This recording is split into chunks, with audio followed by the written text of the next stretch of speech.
एक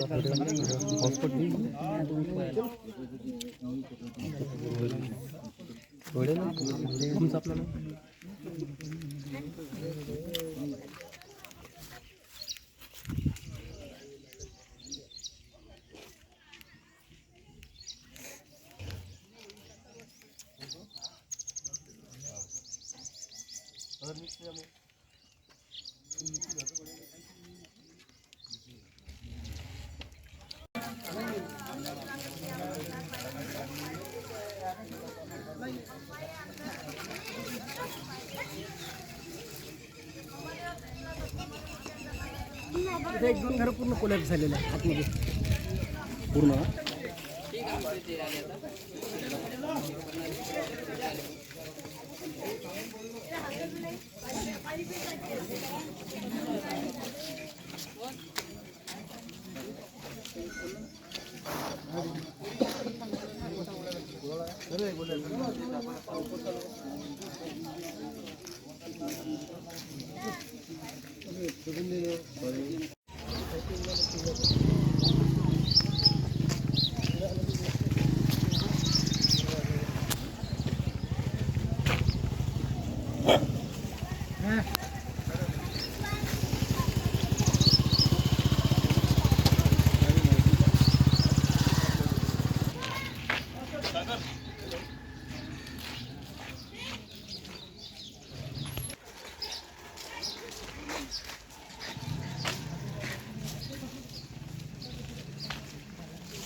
तिकडे आमचं उडाला ना, चल ना दुकान उडाला ना तिकडे.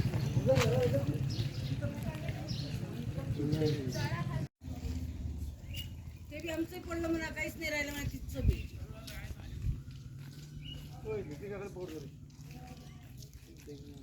काढलं नाही पूर लागलं, कोणी घेऊन गेला?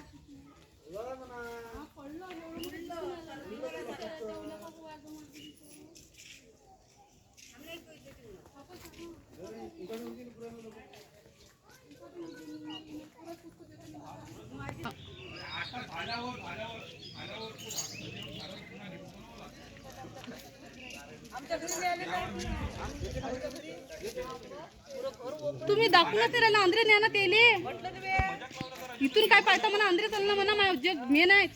थांबा दीपाबाई तिकून नाही तिकून न्या. हा सायंकाळी जवळपास 7च्या दरम्यान आला इथे आणि इथे जवळपास 100 ते 150 घराचं मोठ्या प्रमाणात नुकसान झालं आहे आणि मोठ्या प्रमाणात पक्षी गेलेले आहेत. जे काही भरून न निघणारे येण्याचे विशेष म्हणजे ज्या चिवताई आहे जे सध्या नामशेष होण्याच्या मार्गावर आहे त्या मोठ्या प्रमाणात मृतावस्थेत आहेत.